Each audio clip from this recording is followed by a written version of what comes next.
Parlons à Uriel, un très joli village. Absolument. Partons pour ce petit village qui est aux confins du Limousin, du Berry et de l'Auvergne. Uriel qui a conservé de son riche passé 2 magnifiques monuments historiques des 11e et 12e siècles. Une tour, le donjon de la Toque et l'église Notre-Dame, construite en granit gris et blanc du pays. Visite.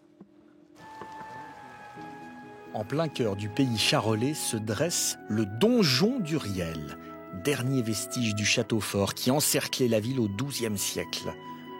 Le donjon, appelé la Toque par les habitants du village, témoigne du riche passé du pays bourbonnais. Et l'histoire d'Uriel, François et Liliane la connaissent par cœur. Ils ont sillonné ces rues toute leur vie. Ce sont les mémoires vivantes d'Uriel.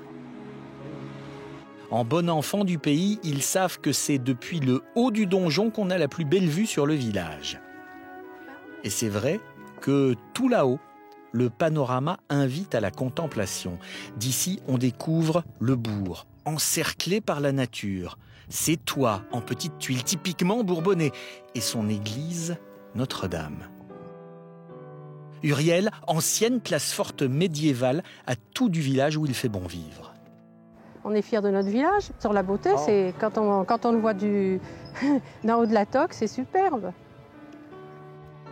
Le donjon est aussi un poste avancé pour admirer l'ensemble du département de l'Allier, de la forêt de Troncé jusqu'à la lisière des puits du Sancy. Et François en reste émerveillé. Par temps clair, on a une vue imprenable sur la chaîne des puits, du puits de Dôme, qu'on aperçoit très bien, et le puits de Sancy. Et alors, au sortir de l'hiver, on voit la neige sur les flancs des montagnes, et c'est très, très beau. Et la découverte ne s'arrête pas là. Derrière la tour se cache un petit square calqué sur le modèle des jardins du Moyen-Âge. De la flore jusqu'à la fontaine aux têtes de louve, tout a été respecté pour faire revivre ce passé médiéval. Mais l'un des lieux préférés de François se situe dans la petite tour attenante au donjon. Elle renferme en elle un trésor de modélisme. Une maquette qui restitue avec exactitude le château fort d'Uriel tel qu'il était il y a 700 ans. Une merveille réalisée entièrement en bois par un artiste local qui invite au retour dans le passé. En un regard, François, amoureux de l'histoire, se plonge dans ce passé glorieux à une époque où le commerce fleurissait. Alors, si aujourd'hui le bourg a perdu quelques commerces, la vie à Uriel a gardé tout son charme.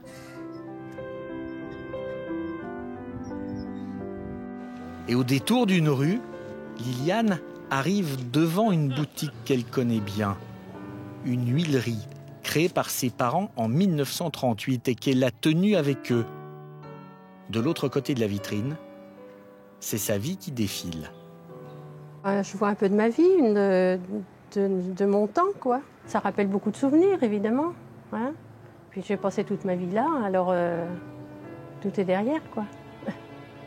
Et une fois à l'intérieur, c'est tout le passé du village qui lui revient en mémoire.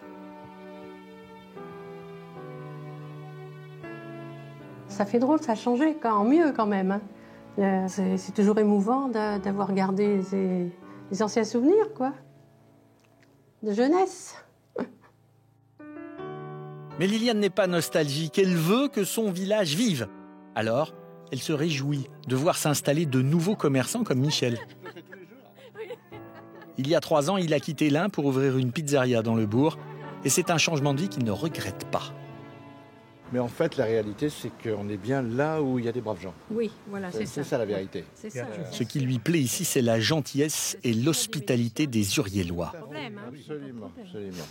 D'ailleurs, c'est bien simple. Ouais. Toutes les personnes qui passent me font la bise. Alors, oui. c'est qu'on a été bien accueillis. Eh ben, c'est ça. On ne peut pas quitter Uriel sans faire un petit détour par un chemin que Liliane connaît bien, celui de l'étang. C'est son lieu de prédilection et face à ce paysage, elle retrouve la sérénité et le calme propice à la réflexion.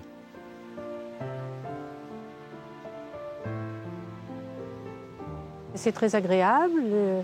À certaines périodes, il y a des pêcheurs, il y a des campeurs, il y a beaucoup de monde. C'est un endroit de détente. C'est agréable comme tout pour les gens d'Uriel, les gens qui viennent se promener d'ailleurs.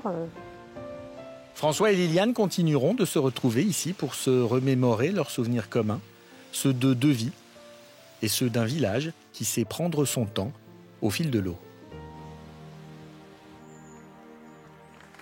Joli village que celui d'Uriel. Il y en a plein comme ça dans tout le Bourbonnais de ces villages. Il y a Charroux, on fait de la moutarde évidemment, qui est absolument magnifique. En attendant, Hérisson également. En attendant, il y a quelques points d'architecture extrêmement intéressants à Uriel. On l'a vu, l'église, parce que cette église d'Uriel, elle intègre 3 styles du roman que l'on trouve séparément dans la région, l'Auvergnat, le Berrichon et le Limousin.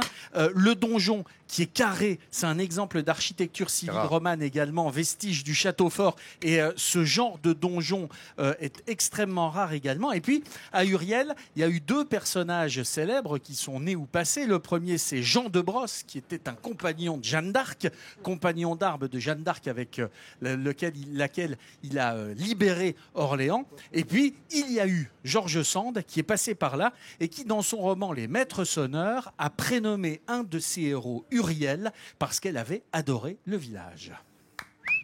Ça, c'est de la précision historique, les amis. Je t'écouterai toute la journée, moi.